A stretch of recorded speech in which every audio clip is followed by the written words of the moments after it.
Panchkula sector 12 ए rally में पिछले 3 दिनों से बंद चल रहे गुरुद्वारे में अखंड पाठ को लेकर आज एक विवाद खड़ा हो गया है, जहां हुड्डा की टीम इस बन रहे गुरुद्वारे को हटाने या तोड़ने के लिए पहुंची थी। वहीं गांव वालों ने उसका विरोध कर दिया।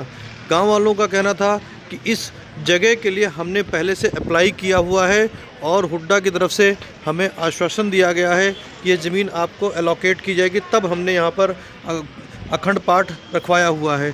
वहीं हुड्डा प्रशासन का कहना था कि ऐसा कुछ भी नहीं है और गांव वालों की तरफ से 2 दिन का वक्त मांगा गया है, मगर अभी हमारी तरफ से इस तरीके का कोई वक्त नहीं दिया गया है। कुल मिलाकर स्थिति शाम के वक्त तनावपूर्ण बनी रही। नाम बताओ जी आपका। मेरा नाम जी मेरा नाम जी जगमोहन सिंह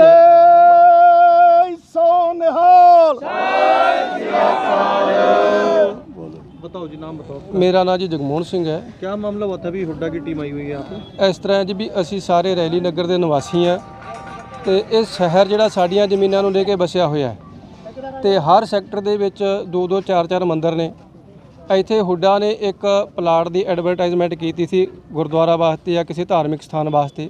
ਅਸੀਂ ਉਹਨੂੰ ਅਪਲਾਈ ਕੀਤਾ, ਪੈਸੇ ਜਮ੍ਹਾਂ ਕਰਵਾਏ ਤੇ ਹੁੱਡਾ ਨੇ ਅਸੀਂ ਉਹਨਾਂ ਨੂੰ ਬੇਨਤੀ ਕੀਤੀ ਵੀ ਜੀ ਦੇਖੋ ਇਹ ਜਿਹੜਾ ਪਲਾਟ ਹੈਗਾ ਸਾਡੇ ਪਿੰਡ ਦੇ ਬਿਲਕੁਲ ਨਜ਼ਦੀਕ ਹੈਗਾ, ਇਸ ਕਰਕੇ ਗੁਰਦੁਆਰਾ ਸਾਹਿਬ ਬਣਾਉਣ ਵਾਸਤੇ ਸਾਨੂੰ ਇਹ ਜਗ੍ਹਾ ਅਲਾਟ ਕਰ ਦਿੱਤੀ ਜਾਵੇ ਤੇ ਅਸੀਂ ਸਰਕਾਰ ਨੂੰ ਜੋ ਉਹਦੀ ਬਣਦੀ ਰਕਮ ਹੈ ਉਹ ਅਸੀਂ ਦੇਣ ਨੂੰ ਤਿਆਰ ਹਾਂ। ਹੁੱਡਾ ਦੇ ਪ੍ਰਸ਼ਾਸਨ ਅਧਿਕਾਰੀਆਂ ਨੇ ਸਾਨੂੰ ਬਿਲਕੁਲ ਅਸ਼ੋਰ ਕੀਤਾ ਕਿ ਇਹ ਤੁਹਾਡਾ ਜਿਹੜਾ ਹੱਕ ਬਣਦਾ ਹੈ ਅਸੀਂ ਇਹ ਤੁਹਾਨੂੰ ਪਲਾਟ ਦੇਵਾਂਗੇ। ਉਹ ਸਾਨੂੰ ਅਸ਼ੋਰ ਕਰਦੇ ਰਹੇ ਵੀ ਤੁਹਾਨੂੰ ਇਹ ਪਲਾਟ ਮਿਲੇਗਾ, ਤੁਸੀਂ ਆਪ ਦੀ ਤਿਆਰੀ ਰੱਖੋ। ਅਸੀਂ ਸਾਰਾ ਕੁਝ ਉਹਨਾਂ ਦੇ ਇੰਸ਼ੋਰੈਂਸ ਦੇ ਉੱਤੇ ਸਾਰਾ ਕੁਝ ਸਹਿੰਦੇ ਕਰਦੇ ਰਹੇ। ਬਾਅਦ ਦੇ ਵਿੱਚ ਸਾਨੂੰ ਪਤਾ ਲੱਗਿਆ ਕਿ ਇਹ ਪਲਾਟ ਕਿਸੇ ਹੋਰ ਸੰਸਥਾ ਨੂੰ ਅਲਾਟ ਕੀਤਾ ਜਾ ਰਿਹਾ ਹੈ। ਉਹ ਜਿਹੜੀ ਸੰਸਥਾ ਅਸੀਂ ਉਹਦੇ ਵੀ ਅਗੇਂਸਟ ਨਹੀਂ ਹੈਗੇ। ਅਸੀਂ ਤਾਂ ਪ੍ਰਸ਼ਾਸਨ ਨੂੰ ਇੱਕੋ ਹੀ ਬੇਨਤੀ ਕਰਦੇ ਹਾਂ ਕਿ ਇਹ ਸ਼ਹਿਰ ਸਾਡੀ ਜ਼ਮੀਨਾਂ ਨੂੰ ਲੈ ਕੇ ਵਸਿਆ ਹੈ, ਇਹ ਪਲਾਟ ਸਾਡੇ ਪਿੰਡ ਦੇ ਬਿਲਕੁਲ ਨੇੜੇ ਹੈਗਾ, ਇਸ ਕਰਕੇ ਇਹ ਗੁਰਦੁਆਰਾ ਸਾਹਿਬ ਬਿਲਕੁਲ ਨੇੜੇ ਬਣਨਾ ਚਾਹੀਦਾ ਹੈ। ਦੂਸਰੀ ਸੰਸਥਾ ਦਾ ਭਵਨ ਹੈ ਉਹ ਕਿਸੇ ਵੀ ਸੈਕਟਰ ਦੇ ਵਿੱਚ ਕਿਤੇ ਵੀ ਬਣ ਸਕਦਾ ਹੈਗਾ, ਉਸ ਦੇ ਕੋਈ ਕੰਡੀਸ਼ਨ ਨਹੀਂ ਹੈਗੀ ਕਿ ਉਹ ਇੱਥੇ ਹੀ ਬਣਨਾ ਚਾਹੀਦਾ। ਇਸ ਕਰਕੇ ਅਸੀਂ ਇਸ ਸਥਾਨ ਦੇ ਉੱਤੇ ਪ੍ਰਕਾਸ਼ ਕਰਕੇ ਨਿਸ਼ਾਨ ਸਾਹਿਬ ਚਲਾ ਕੇ ਮਹਾਰਾਜ ਦਾ ਪ੍ਰਕਾਸ਼ ਕਰਕੇ ਗੁਰਦੁਆਰਾ ਸਾਹਿਬ ਬਣਾਤੇ ਹੈਗਾ। ਤੇ ਅੱਜ ਪ੍ਰਸ਼ਾਸਨਿਕ ਅਧਿਕਾਰੀ ਆਏ ਸੀਗੇ, ਈਓ ਸਾਹਿਬ ਆਏ ਸੀਗੇ, ਉਹਨਾਂ ਦੇ ਨਾਲ ਹੋਰ ਟੀਮ ਆਈ ਸੀ। ਉਹ ਫਿਰ ਉਹਨਾਂ ਦੇ ਨਾਲ ਗੱਲਬਾਤ ਕੀਤੀ, ਉਹ ਸਾਨੂੰ ਇਹ ਅਸ਼ੋਰੈਂਸ ਦਵਾ ਕੇ ਗਏ ਨੇ ਕਿ ਅਸੀਂ ਤੁਹਾਡੀ ਮੰਗਲਵਾਰ ਨੂੰ ਅੱਗੇ 4 ਛੁੱਟੀਆਂ ਵੀ ਸੀਏ ਸਾਹਿਬ ਦੇ ਨਾਲ ਮੀਟਿੰਗ ਕਰਾਵਾਂਗੇ ਤੇ ਤੁਹਾਡਾ ਮਸਲਾ ਹੱਲ ਕਰਾਂਗੇ। ਤੇ अभी आपको आश्वासन मिल गया है? ਆਸ਼ਵਾਸਨ ਜਿਹੜਾ ਹੈਗਾ ਈਓ ਸਾਹਿਬ ਇਹ ਸਾਨੂੰ ਦੇ ਕੇ ਗਏ ਨੇ ਕਿ ਮੰਗਲਵਾਰ ਨੂੰ ਤੁਹਾਨੂੰ ਜਿਹੜਾ ਹੈਗਾ ਸੀਏ ਸਾਹਿਬ ਦੇ ਨਾਲ ਸਾਡੀ ਮੀਟਿੰਗ ਕਰਵਾਉਣਗੇ ਉਹ, ਤੇ ਉਸ ਤੋਂ ਬਾਅਦ ਬੈਠ ਕੇ ਜਿਹੜਾ ਮਸਲੇ ਤੇ ਸਾਰੀ ਵਿਚਾਰ ਵਟਾਂਦਰਾ ਕਰਕੇ ਇਹ ਤੁਹਾਨੂੰ ਜਿਹੜੇ ਹੈ ਕਿ ਸਾਨੂੰ ਇਹ ਜਗ੍ਹਾ ਦੇਣਗੇ। ਉਹ ये आश्वासन सानू ईओ साहब गगनदीप जी दे के गए हैं। तो अभी क्या था कि आप लोग के पास आपने परमिशन अप्लाई की थी, मगर आपको परमिशन मिल नहीं थी, लेकिन फिर भी आप गुरुद्वारा बनाना चाह रहे हो यहाँ पे? ऐसा है कि जी हमें परमिशन जो प्रशासन ने ये अश्योर करवा दिया था कि ये प्लाट आपका है, आपको ही मिलेगा, इसलिए हमने तैयारी कर दी। हमने कोई नाजायज़ नहीं किया है, हम तो इसकी कीमत देने के लिए तैयार हैं। और इस प्लाट को अप्लाई भी हमने ही करवाया था प्रशासन को बोल के कि जी यहाँ प्लाट पड़ा है। उन्होंने कहा था जी ठीक हैगा, साथ में ही एक मंदिर है, ये प्लाट 1500 गज का है। एक मंदिर का जो है प्रशासन के साथ डिस्प्यूट था, हमने उनसे भी कहा कि वो भी हमारे भाई बंधु हैं, हम आप जो ज़मीन है जो बाकी ज़मीन है मंदिर को भी एलोकेट कर दो। मौके पर वार्ड 10 की पार्षद गुरमेल कौर भी पहुंची हुई थी। उन्होंने कहा कि यहाँ ये जगह गांव वालों को मिलनी ही चाहिए। सुनिए क्या कुछ कहा वार्ड पार्षद गुरमेल कौर। आप क्या कहेंगे? सर बस हम तो यही कहते हैं कि प्लाट हमारे को मिलना चाहिए। जो हमारे अंदर गुरुद्वारा साहब है हमारे गांव में, वो बहुत तंग जगह में है, ना तो कोई वहाँ किसी के लिए संगत के लिए लंगर बनाने के लिए जगह है, ना किसी के लिए किसी के पंक्ति बना के कोई बैठ के प्रसादा छक ले, वहाँ वो भी जगह नहीं है।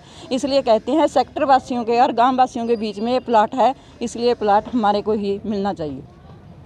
हुड्डा विभाग से तमाम अधिकारी भी मौके की नज़ाकत को देखते हुए वहीं पर डटे रहे। जब हमने उनसे जानने की कोशिश की कि क्या कुछ मामला है, तो हुड्डा के अधिकारी ने क्या कुछ बताया, सुनिए। आए हो रैली में, क्या मामला था? ये हमारी इंस्टीट्यूशनल साइट है, उसके हमें पता लगा भी यहाँ पे कब्ज़ा हो रहा है आज। तो जैसे ही पता लगा प्रशासन को, तो आज ही हम हटाने के लिए इसको आए हैं कि ये सरकारी ज़मीन पर कब्ज़ा है। जब तक कोई नियमित तौर पे इसकी अलॉटमेंट नहीं होती कोई उस पर कब्ज़ा नहीं कर सकता।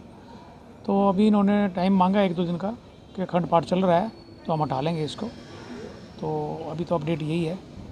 सर इनका यहाँ तक भी कहना है कि 2002 से लगातार हम वार्तालाप कर रहे हैं, लगातार हम पत्राचार कर रहे हैं और कहीं ना कहीं उसके बावजूद भी बिना हमें नहीं, उसके लिए तो किसी और को जमीन लॉट कर नहीं नहीं ऐसे नहीं है। हमारी प्रॉपर एक पॉलिसी है इंस्टीट्यूशनल प्लॉट्स को अलॉट करने की, एडवर्टाइजमेंट होती है, कोई भी उस संस्था के लिए उसके लिए अप्लाई कर सकता है। तो 2002 से अगर इन्होंने ट्राई किया होगा, अप्लाई किया होगा तो इनको मौका मिला होगा। सारे पत्राचार हैं, विधायक साहब से बातचीत हो रही ये पत्राचार से बेस पे कुछ नहीं होता। हमारी इंस्टीट्यूशनल प्लॉट्स की अलॉटमेंट की एक पॉलिसी है, उस पॉलिसी के अंदर कोई भी जो रजिस्टर्ड संस्था है वो अप्लाई कर सकती है। बाकायदा एडवर्टाइजमेंट होती है न्यूज़पेपर्स में, उसके अकॉर्डिंग ये अप्लाई करें और उसमें जो भी कंडीशंस हैं अगर वो फुलफ़िल करते हैं तो जो भी उसकी एलिजिबिलिटी होती है उसके अकॉर्डिंग एक कमेटी बनी हुई है। सर क्या आज की तारीख में ये प्लॉट किसी को लॉट कर दिया जाए? अभी नहीं हुआ, अभी जस्ट इसकी एडवर्टाइजमेंट हुई थी ठीक है। और उसमें ये भी एप्लीकेंट थे और भी संस्था एप्लीकेंट थी, तो जो भी उसमें होगा अभी कोई फाइनल किसी का डिसीजन नहीं है। फाइनल नहीं तो अभी आपने इनको 2 दिन का टाइम दिया है। नहीं, अभी इन्होंने टाइम मांगा है कि हमें अखंड पाठ चल रहा है तो हमें 2 दिन का टाइम दिया जाए, इन्होंने कहा है। तो अभी देखते हैं प्रशासन क्या निर्णय लेता है फाइनल। क्योंकि प्रशासनिक गाड़ियां अभी तक यहीं खड़ी, अगर आश्वासन दिया है 2 दिन नहीं, अभी इन्होंने पहले अभी इन्होंने हमारे से पहले 1 घंटे 1.5 घंटे का टाइम मांगा था कि भाई हम आपस में डिस्कस करके और आपको बताते हैं। अभी आपकी तरफ से रिलैक्सेशन नहीं दी गई है? नहीं, हमने अभी तक कुछ नहीं कहा है, तो हम उसको रिव्यू कर रहे हैं अभी ये क्या इनका फाइनल डिसीजन क्या होता है, ताकि हम इंटीमेट करेंगे।